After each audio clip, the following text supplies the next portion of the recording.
All right. Welcome, everyone, to this month's Author Talk with Abby Maslin. So happy to have her here. Welcome, Abby. Thank you.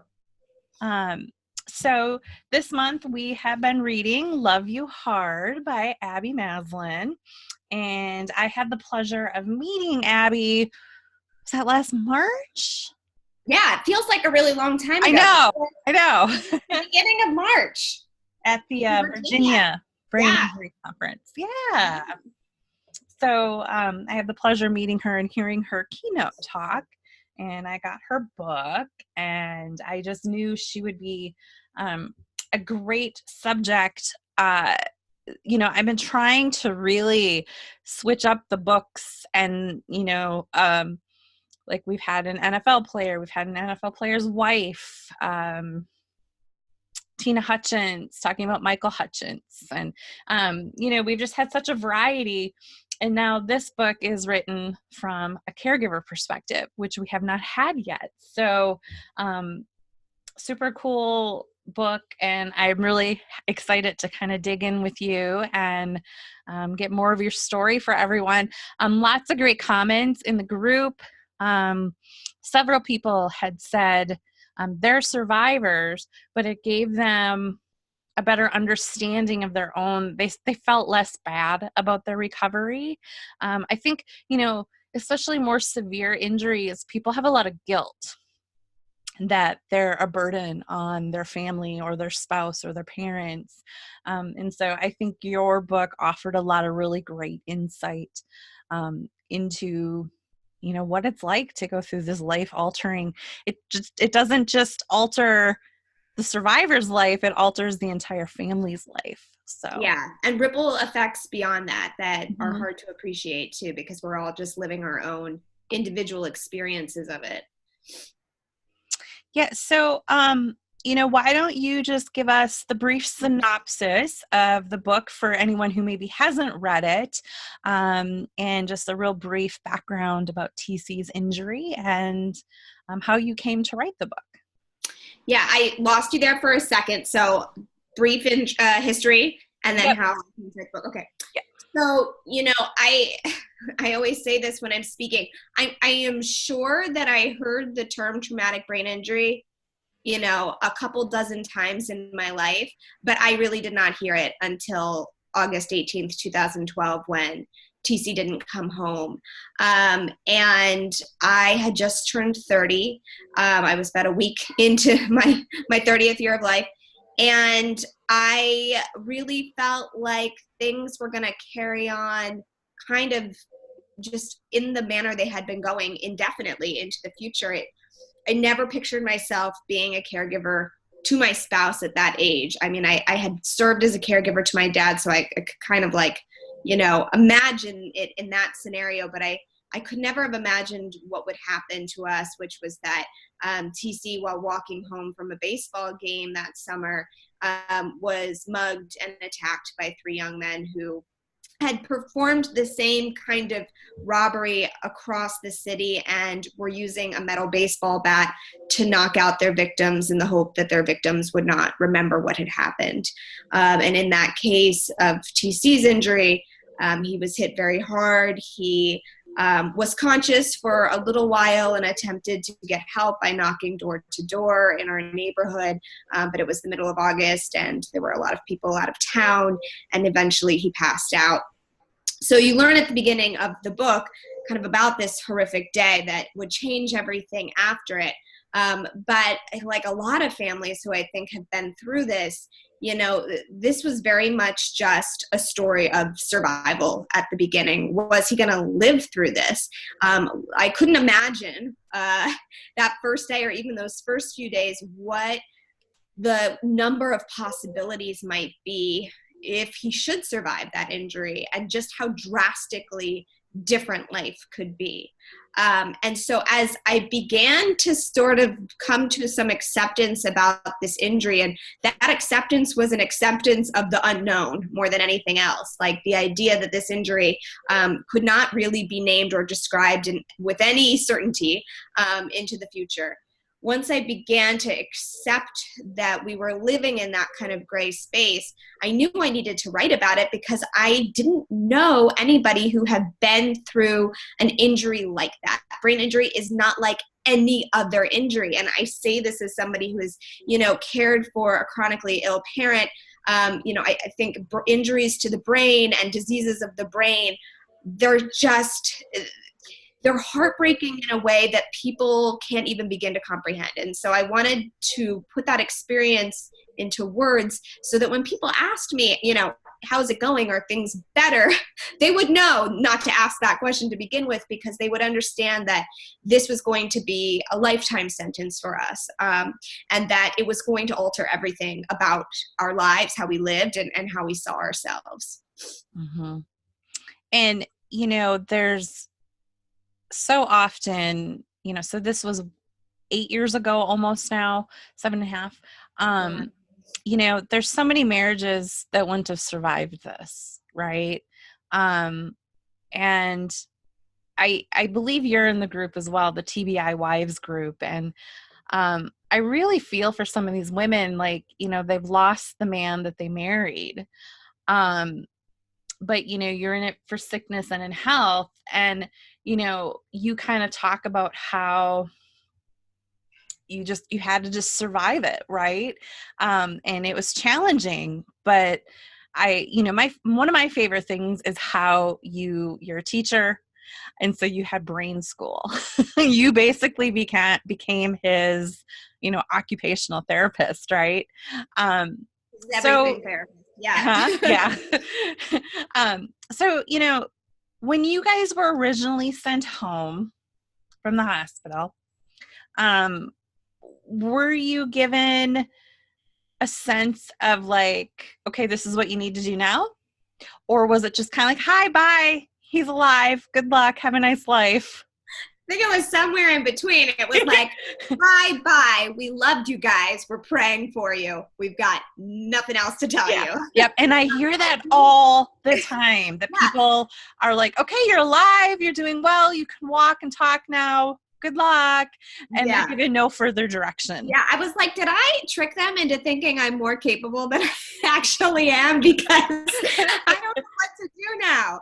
All I know is like, I'm going to put his feet on the couch and then we'll just figure it out for the next 5 decades. No, marriages don't survive this for very good reasons. Very good reasons. I don't judge anybody who needs to leave their marriage because of this injury, whether they're the survivor or the caregiver, because sometimes safety is an element, in that. And that group that you described, that Facebook group, TBI Wives, these are some of the biggest heroes on the planet to me. Mm-hmm. I can barely talk about it without crying, because women are so strong. Men are so strong too. This is not just in a different way. Mm-hmm. But women in this situation are being forced to reckon with something that's really, really difficult. And that is, how do I save myself at the same time I try to save somebody else? And where is that line for me where I'm going to have to make a decision about who to save? Because sometimes I can't do both, right? And that is reasonable in this situation. When I came home, the only method I had for surviving was to find some purpose and create some structure in our lives again. And fortunately for me, I had this really kind of weird set of experiences that had sort of prepared me for this in an unexpected way. I had not a plan to be a teacher, an elementary school teacher. I had resisted that quite a lot because my mom was a teacher. I knew exactly what I was getting into. It's a lot of hard work. But I had gone to school to be a therapist, to be a creative arts therapist. And I had spent some years working with kids on the autism spectrum who were nonverbal, using movement as a way to communicate. And so I had that kind of, that era of life of living that role. And then I became a teacher, and I became a literacy teacher. And so my focus became on teaching kids to really understand language. And so here was like this weird, set of skills that made me uniquely qualified to care for TC. But whether or not I was good at that, whether I actually did things in that brain school that helped him, I don't know. I'm sure there are plenty of therapists who would be like, you were just spinning wheels. But what I would say to that is that spinning wheels is better than falling apart. Yeah. It is better to give yourself some sort of purpose than to lay down in defeat. And that is all I could do in that moment. And that is how I saw myself as being helpful. And so I'm really grateful we had that opportunity, and that TC was a very patient survivor at that moment and allowed me to do those things and was willing to try so hard in those moments with me. It's completely transformed the way that I teach children now. I look at everything now from a neuroscience perspective. I didn't do that before. But yeah, I mean, I wouldn't call that a marriage though. That was really like, that was, I was a leader for him, and I was a caregiver for him, and I was an educator for him. I was not a wife in the way that I think I had defined, wifehood before. And, that was a lot of, I really wanted to write this book for, a secondary reason, which was to kind of blow up this peer pressure that we put on caregivers to be the everything. I just couldn't deal with the idea that I was supposed to be feeling romantic love in that moment, because I didn't. It didn't mean I didn't love him, but the pressure, again, as I wrote in the book, to have a date night, or, to be feeling the butterflies that I felt when we were 23 and falling in love. No, that's completely unreasonable when you're living in fight or flight and you are literally spending every hour of your life just fighting to stay afloat. That is way too much pressure to put on people. It's way too much pressure for women to take on. And you were more of an employee, so to speak, than a wife, right? Like you were more of his rehab person and his caretaker, and like you said, any sense of romantic love was like, you didn't have the energy for it on top of anything else, right? I mean, right. Yeah, and that's just, there's this idea that I think caregivers are these noble human beings who somehow have a tolerance for suffering or deprivation that other people aren't born with. And I really wanted to blow up that idea too, because while I love taking care of the people in my life, that does not always nourish my soul. Like that is not enough to sustain me. And I found it very draining at times to be that person for my 2-year-old son at the time, for my husband, for my parents. And it wasn't enough to just get the little gold medal that said I was a noble, good human being. That didn't mean anything to me. In fact, that just felt like another kind of archetype that I was supposed to fulfill that didn't feel right. It didn't feel like my experience felt. Mm-hmm, mm-hmm. And how many kids did you have at the time? Just Jack. Jack was 2 at the time, and the best 2-year-old ever, because he had to be. I think we really figure out quickly in families that the dynamics have to shift depending on who needs the attention and who needs the help. And so he was a very compliant, easygoing, laid back 2-year-old. But only now, he just turned 9, only now am I starting to see the ways that he has come to internalize a lot of that pain, and internalize the need to be the peacekeeper in our home. And that's a lot on him. And now we're trying to give him the freedom to just be a kid. Yeah. Yeah. It does. It changes the dynamics of the entire family. Yeah. And, I'm sure it changed the dynamics with your parents and his parents as well, right? Absolutely. Which I wrote a little bit about in the book, but, in order to preserve in-law relationships, right. There's a lot. You can't give it all away. It's tricky. We were young enough that I think his mom particularly felt like I had taken a role from her. And I didn't necessarily want to take that role from her, but I also didn't necessarily want to share it with her either, because my goal was always to give TC back his independence. And sometimes that was in conflict with what she wanted. And that was hard. It meant being really unliked at times, which felt like just, another layer of junk to deal with, at a time where everything was so precarious. But yeah, I mean, it really fractures families to live through this. Mm-hmm. Yeah, I can see where, the mom wants to be the caregiver because that's been her job her whole life. Yeah. Um, but you're in your 30s, like it's the wife's, he's married now, so it's the wife's job to have if she wants it. And Yeah. I can see where that was a very tightrope to walk. And should anything happen to Jack when he becomes an adult and he's in a relationship, watch me eat all my words. I'll be sitting on the other side of it completely.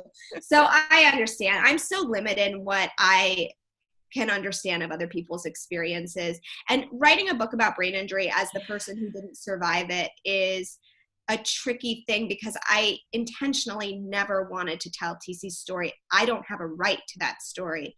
I don't understand just even a fraction of the pain and the isolation and the struggle that he has felt. And I didn't want to take that and claim it as my own. I never can do that. And so I think it can be tricky to tell a story like this and try to maintain that idea of like, I can only tell my part of it. Mm-hmm. Mm-hmm.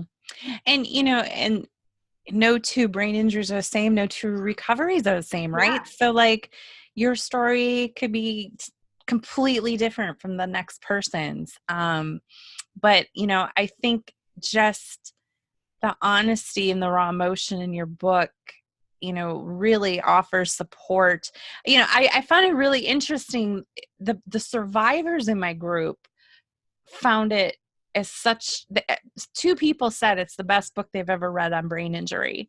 And, I found it really interesting how the survivors thought it was just such a fantastic book.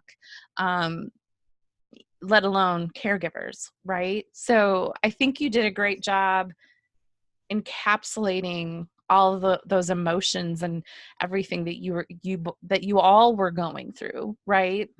That means a lot. I mean, yeah, I mean, ultimately, we're human beings. Whether you've lived through this brain injury journey or not, you know what it feels like to be alone, and just how that actually can be the most painful feeling of all of them. And you know what it means to reckon with the idea of, I have to take responsibility for my life, and it doesn't matter if things happen to me that I didn't choose. I still have to own my life somehow, and I still have to be my own savior. And I think that those lessons and those moments, those kind of milestones in life, those are universal. We can all relate to that. Yeah, and the way his injury happened too, wasn't, like I slipped on the ice, other people, it's been a car accident. His was an act of violence, right? And Yeah. so there's just that level of like safety and violation that I'm sure all of you were experiencing on top of the whole brain injury. I mean, and that for me is where the post-traumatic stress comes Yeah. from, the most. I mean, there's always going to be the post-traumatic stress of, what if I get that worst phone call again? And the knowledge that I probably will, I probably will get another phone call that may not be as terrible, but it will be terrible in some ways.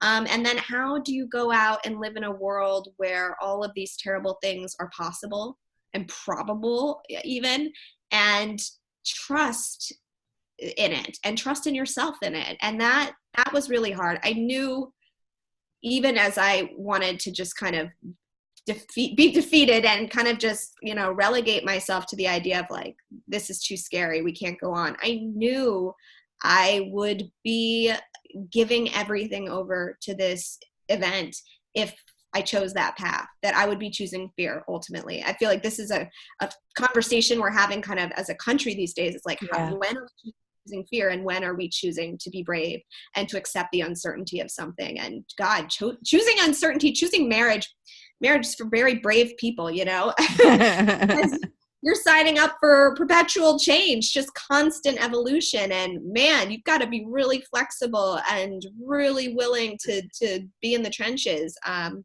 if that's what you choose. But yeah, I mean, for sure, that sense of safety that, that was completely violated that day. And I don't know that will ever be fully restored, but we do our best, you know? Yeah. Yeah. And so as you went through his early years and his recovery, you had ebbs and flows, but you ultimately chose to stay and help him. Um, what were some of the peaks and valleys of those first few years for you? What are some moments that really stick out to you? I think at first I learned to be alone. I trained myself to stop needing him because he wasn't available. And so that was sad. It was also very empowering to discover the things I was capable of. And then as he began to recover some skills and get better, some of the toughest moments were in learning to share my life with him again, and still are. Because I am very independent now. I am independent in a way that I don't think is reversible, because I choose to be this way now, and it's important for me to take care of myself. But yeah, I mean, I think some of the most challenging moments were, how do I let this person back in and allow myself to be vulnerable with this person who I could, be very vulnerable with before, but now he's standing right next to me. He's the person I'm supposed to know best. And I don't know how to let him see me again because we really don't know each other. And that was hard to describe to people. The choice to stay is a daily choice for him as well as for me. Yeah. And at the end of the day, at the end of every day I've ever had since I met TC, he is the most courageous, strongest person I've ever met. He has the strongest character and integrity of any human I've ever met. And that to me is more attractive than somebody who can run fast or be the CEO of some company or whatever it is. I mean, my value system, I don't think it was totally out of whack before, but it's definitely shifted to a place where I value character more than anything. And I'm proud to know him, and I'm proud to, have children with him.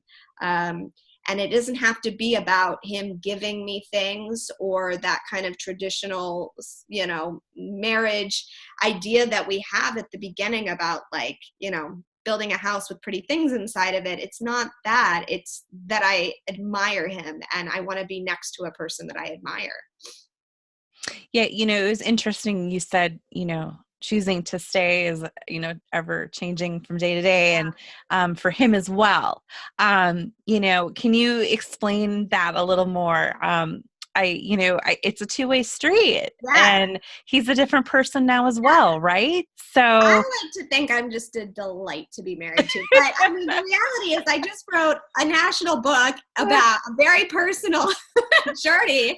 Yeah, outed him all over the place. Show to talk about it, and he let me, and I put things in this book that were scary to say, that shocked the people in our lives. They couldn't believe I wrote about our first time having sex after a brain injury. And I thought, I wrote it because other people aren't, and they're wondering, and it's important. And this is part of the caregiver's journey. It was scary, and TC is a very private person. So I always say that, as much as I have had to kind of change the things that I expect from him, he certainly has had to do that too. And he has had to watch me travel on my own grief journey. And he's been incredibly supportive of that and of the different places that it's taken me and into the different hobbies that it's taken me. I'm grateful he wants to stick with me. And we hear so many different stories. I mean, like we said, every brain injury is different, and depending where that injury is, and some people can have anger and rage, others can have just total apathy and loss of inhibitions, and and others can't make very good decisions, right? Poor decision making, and then on top of just your standard symptoms like memory problems and fatigue and and sequencing things and doing things. And, I know as a survivor how incredibly frustrating it is to not be able to do things that I once was able to do. And I would have to think, as the spouse and caregiver, there's just got to be this like, you're watching this person not be able to do something, you know, like I was a photographer and I couldn't remember how to use my camera, something I've been using since I was like 3, right? Yeah. So, you know, what walk us through how that feels, because you don't know what you can't do anymore until the first time you go to do it. It's not like somebody gives you a list of things you can no longer do. Like, I didn't know. I picked up my camera and was ready to do a session, and I was like, how do I change this? Like, it just stopped me in my tracks. I mean, I'm still learning to appreciate the things that TC can no longer do, that he doesn't bother to mention most days. Because honestly, this is just his experience 24/7. He's not a complainer. So I forget sometimes that he can't feel half his body. That, he can't play guitar anymore. He was a wonderful guitar player. There are things that are very frustrating for him that I can't even begin to imagine, because I'm so impatient. Like, when I can't do something for an hour, I lose my mind. And I didn't know that about myself, I think, until I was living in this moment where I was like, he can't do these things, but I can, but I can't. I am able to, but I can't now, because I've made this decision to stay. And for me, Amy, like I imagine this is what survivors would want, but please correct me. I knew, I understood TC well enough to know he would never want my pity. He would never want me to stay because I felt guilt or anything other than just empathy and pure love and some sense of equality in the marriage and in the relationship. I didn't want to stay because I felt guilty, and I didn't want to stay because I pitied him. I think too much of him to feel either of those things. And so I knew if I was starting to feel those things, then I would need to walk away, because I wouldn't be staying for the right reasons. I could be a great friend to this man and maintain a loyal friendship if I needed to. But I wanted to stay because I wanted to stay, because it was the life that I wanted and the life that I would choose for myself. And it took a long time to get there. And part of the ability to get there was learning to rewire my own brain around my expectations and what I might need to do on my own to fulfill certain dreams, and then how I could kind of alter some of those shared dreams. I was thinking so much about TC's brain all the time. I just didn't even realize the way I was changing my own brain.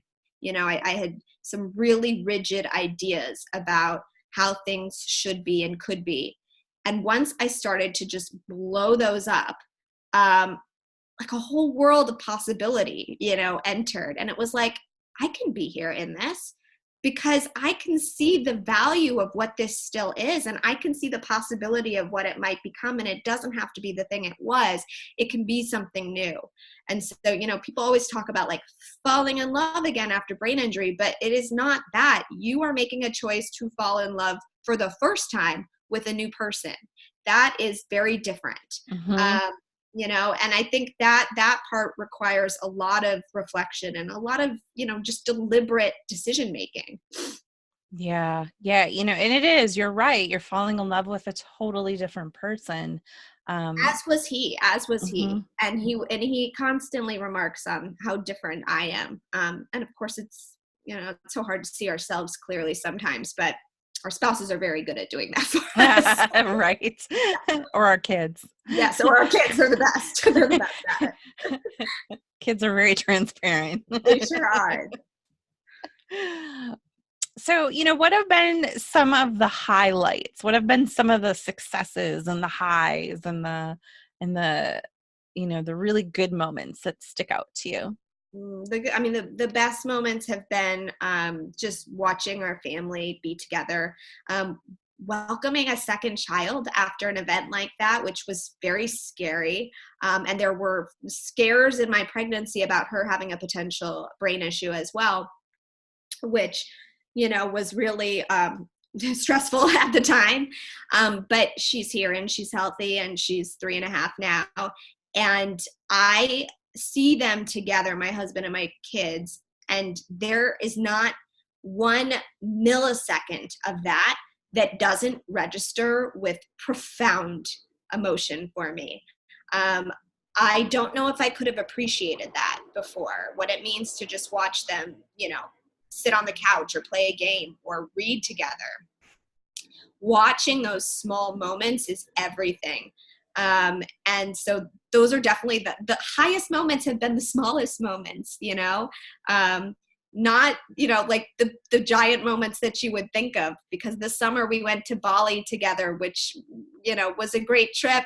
We climbed a mountain together, which was very symbolic, but it was actually kind of hell at the same time. And we got to the top and I'm like, we're never doing this again. And so it's not reaching the mountaintop. It is just learning to look at the ordinary moments differently. So watching TC learn how to read again, watching him read to our children, watching him be able to return to work, which is an extraordinary gift. And one that we also don't take for granted, or we try not to, at least. And, how about your friendships? How, whether it was your friends or his friends, often they're there at the beginning and then, they kind of start drifting. Not always, but, often when there's a tragic event, everybody comes to your aid. But how did that kind of evolve for you guys? Did you lose friends? Did you find new friends? Did friends really stick around for you guys? Yeah, I mean, we've been lucky. Friends have really stuck around for us. I don't know if this is true for anybody else in the group, but I worked really hard at the beginning to be like, I'm still normal. You could just be friends with me. Don't even, like, it's not even happening. Just like, talk to me like we're normal. It was exhausting. It was totally exhausting trying to pretend to be that person still. I don't know. I guess I was really worried about people's acceptance of something that didn't fit a certain mold. I wasn't willing at the beginning to allow us to just be who we were.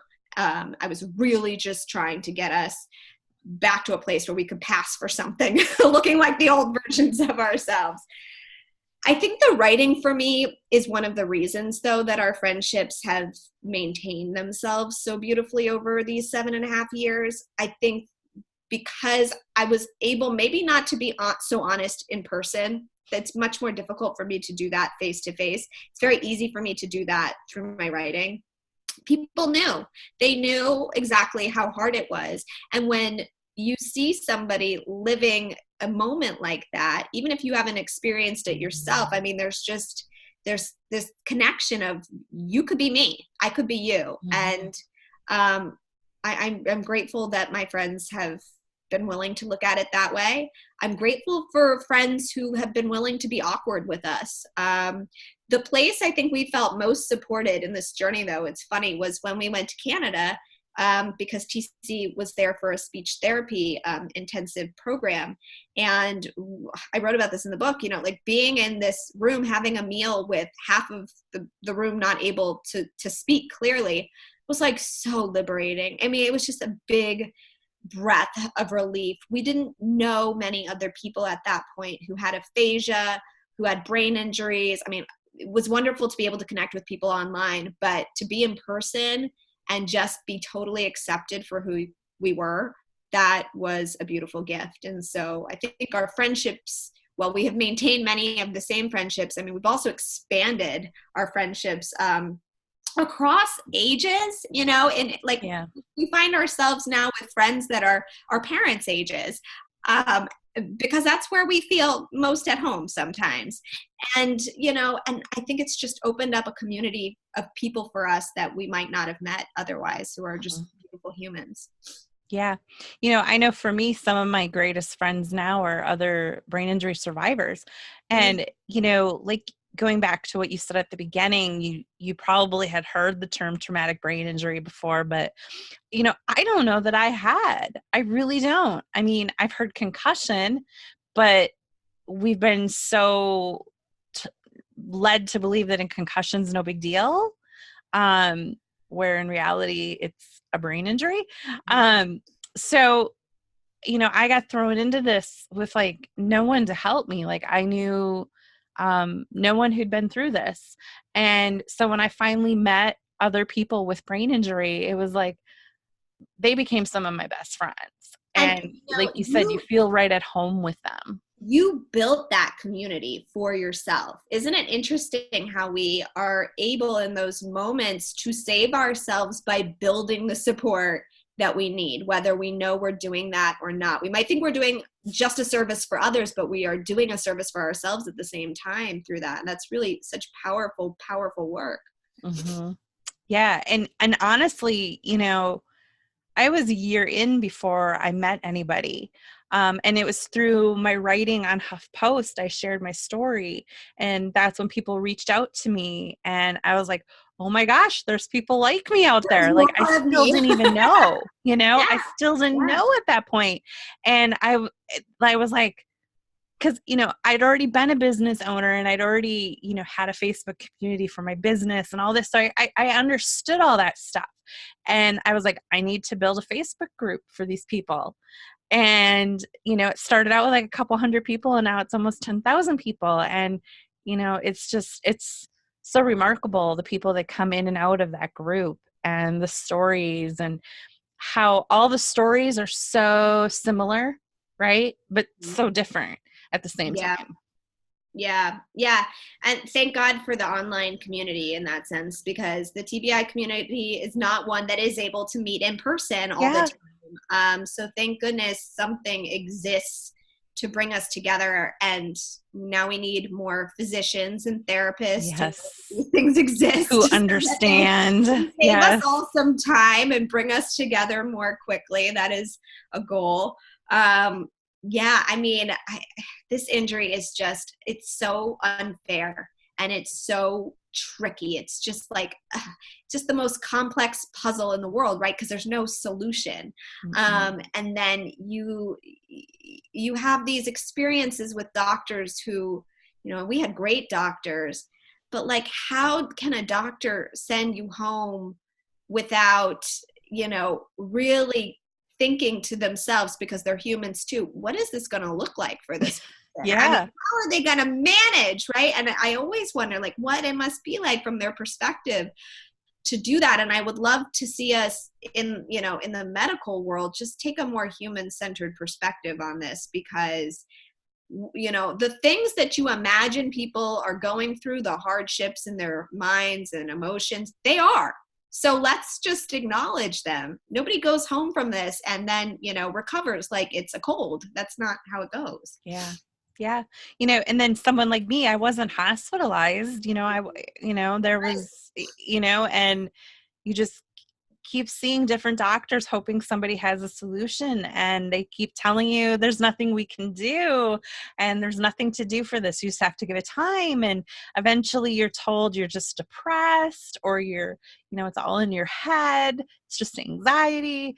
And you're like, no. Right. I can't imagine the ambiguity in that. We were lucky in that sense that it was such a clear, horrible event that nobody could question it. And when we went to apply for Social Security, they didn't question it. That's rare. I can't imagine what it's like to have to fight for, just your voice to be heard and to be taken seriously in that space. Mm-hmm. And I just want to invite anyone who's on the call, if you have any questions, definitely type them in the chat room if you have anything you would like to ask for Abby. So, you've had such wonderful success with this book. It's been so exciting. I think you had just done the interview for the Today Show, or you were just leaving for it when I saw you. Yeah. It hadn't aired yet, I know. That was a crazy week. And then I went back to work as a fourth grade teacher. Like my life is very humbling. The book thing has been really wonderful and exciting at moments. It's also been a roller coaster. Yeah. I think I haven't shared this a lot, but I think for me, the idea of writing the book was to give myself some sort of silver lining to an event that is just senseless and horrible and will forever affect my life and my family's life and certainly TC's life. And so channeling it into something good felt like a necessary step toward healing. At the same time, when I got to that point where it was about to come out, I realized nothing makes this easier or better. You know, you can be a published author, but at the end of the day, I'm just still a caregiver who is living this every day. And it is not a glamorous existence a lot of days. And no amount of advocacy or anything else is going to make it okay. It should never have happened. It's a terrible thing. And I'm going to have to learn how to be in this world and accept that this is an event that I cannot change, without needing to work around it, you know? And I think that the most powerful healing comes from that really kind of radical acceptance, which I think for most of us, we're just going to continually work toward. We don't arrive there ever. And, you know, I think with, you know, the success of your book and was it the Today Show? Am I saying the right one? Yeah. You know, it's just getting more and more awareness out there about brain injury. And, you know, it's such, I feel like, and it's probably because I live in the world, but I feel like we're finally starting to acknowledge it more, especially with kids in sports, and we're acknowledging it's not just a concussion. But, you know, it takes people like you willing to share your story, yours and TC's story, and to get it out there of what the reality of it is. And we need to have a big shift because, you know, I meet so many people who don't think they've ever had a brain injury, but they're like, they fit all the symptoms. They're like, well, that would explain why this, and this is going on with me. Yeah. And then when they think back, they're like, you know what? I was hit by a car on my bike when I was 5. And it's like, well, there it is, you know? Right. So I think if we start catching, you know, like you said, you teach 4th graders and you're always thinking the neuroscience, but, you know, if we have more teachers like you who can identify, hey, did you have any sort of accident this summer? You're not the same kid you were last year, right? Like, if we can start identifying those things sooner, and I think that'll have a huge shift. The shift I would love to see is a removal of the us, them thing. You know, in the disability community, I think there is just this sense of you're in it or you're not. It's you're a normal person or you're in this other unwanted, undesirable club. And I am a special educator, so I work with kids who have disabilities. We are all just people with different brains. Yeah. And this us them thing is a way of people who haven't been affected by necessarily a tragedy or a disability. It's a way for them to keep themselves safe in their minds and their imaginations.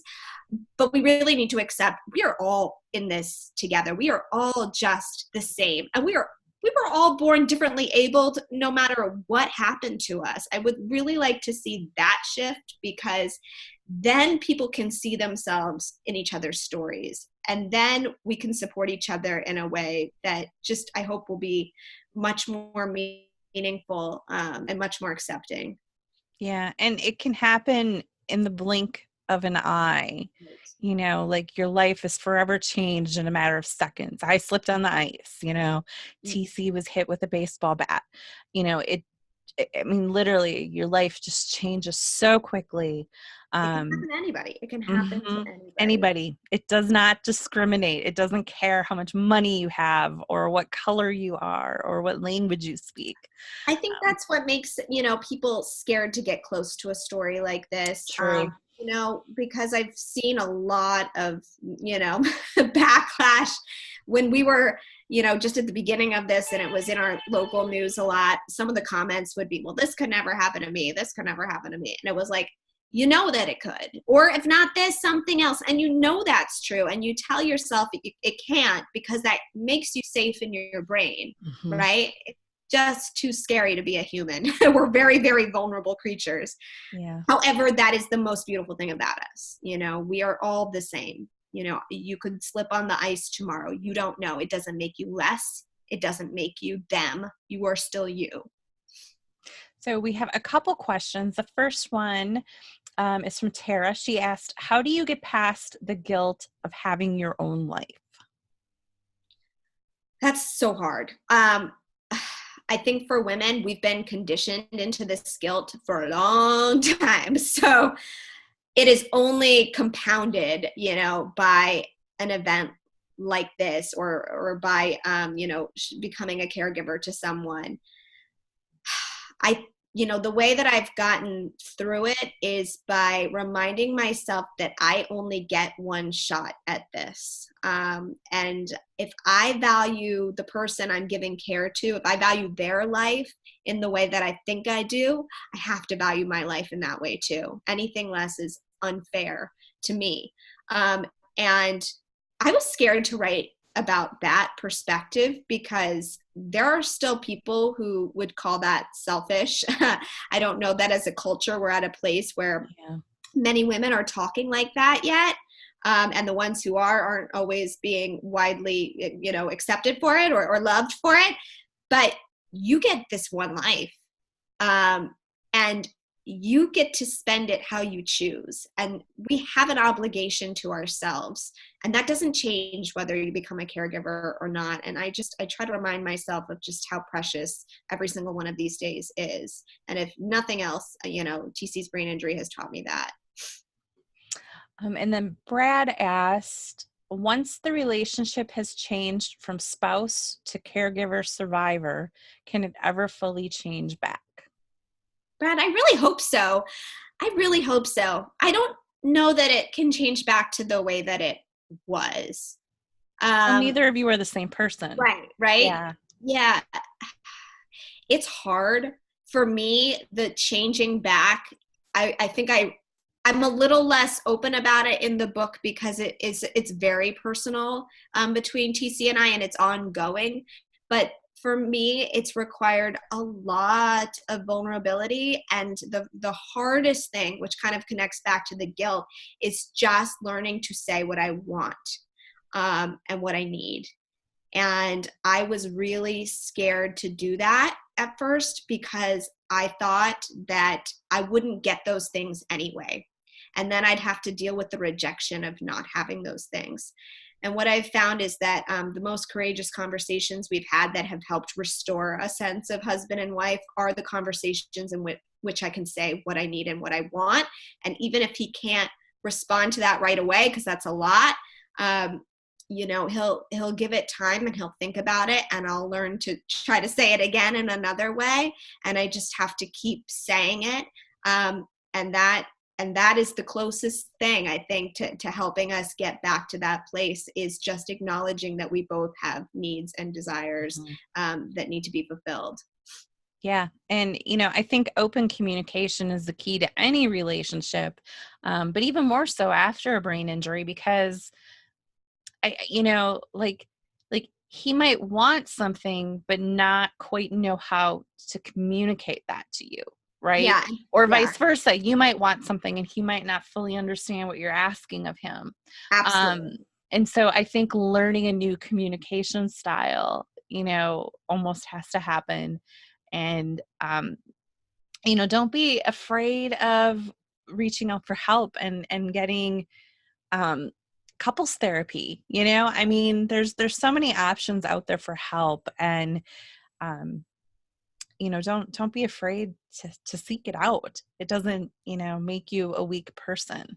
I know often for men, they don't want to do such a thing, and you know, it's also women, but men tend to be more resistant to it. So you know, it's Yeah. there for you, so take advantage of it. Yeah, I think that's so true. I haven't had as much experience interacting with male caregivers as female caregivers, in part because of what you just said. I think there's still just this sense that you like take it on the chin. If you're a male or if you're a female, you're just Mother Teresa and you're Right. just take care of everybody and smile while you do it. I mean, these are really old stereotypes that we need to retire. And there is nothing wrong with being a person who has needs and who has goals and who has ambitions for their own life. That is not in opposition to a life with a brain injured, loved one, or, being a brain injured person yourself. I don't think those things are at odds. I think it's just the honesty that it takes to just say what you want is the first step in getting to that place. Yeah. Communication's key for any relationship. Yeah. And the aphasia in our relationship makes it extremely challenging. So in our case, sometimes it's saying it 10 times or writing it down. It can be really tricky. And it's not always a success right off the bat, but, coming back to it and not giving up on it and seeking therapy, like you just mentioned, those are all critical. So Abby, we're almost out of time, and I just want to ask if there was anything we didn't talk about that you wanted to make sure we talked about. I'm just reading this note from Danny. Oh, another one just came. Yeah. Thank you, Danny. Yeah, there are so many lessons on this journey, and mine are not special. Every single person who has walked this path has, taken their own lessons from it. The lessons are what bind us and give us hope. And so I guess like the thing I most want to just, impart and end on is that we have to stay hopeful. We have to keep believing that change and good things are possible, even on the days that are really, really hard. And it is, there are good things ahead, and the struggle and the hard days are also a normal part of it. And so learning to accept all of it without attaching oneself to any specific piece of it is super tricky. But there is every reason to be hopeful. Yeah, absolutely. There's always hope. Abby, thank you so much for being here tonight. I really appreciate you for taking the time to be here and chat with my amazing book club. We really appreciate having you here. Everyone really enjoyed your book this month. Thank you, book club. Hey, book club, if you loved the book and you would tell someone you love about it, I'd be very grateful, or posting a review or anything like that. It would mean a lot to me. I'm really grateful. And I always encourage everyone to leave an Amazon review, because it's very important to, the more reviews a book has, the higher it ranks in search engines. And so getting, if someone's looking for a book on brain injury, it helps bump that up in the search engines. Yeah. So it's very important. So if you would all take a minute to write a review for Abby's book, that'd be amazing. And you did not have to buy it on Amazon. As long as you have an Amazon account, you can review it on Amazon. And just a reminder, next week we'll start talking about our next book, which is Stroke Forward by Marsha Moran. How to become your own healthcare advocate one step at a time. So I'm really excited to jump into this one with you guys next month. So thank you again, Abby, and thank you everyone for being here tonight. And thank you, Danny. She's down under in Australia, so I'm not sure what time it is for her. Danny, I love Australia. I live there twice. I'm thinking of you guys in Australia right now with everything. Yes. Happy Australia Day, one day late. Yes. Awesome. All right. Well, thank you, Abby. So much love to you. Keep doing all the good work you're doing. Take care.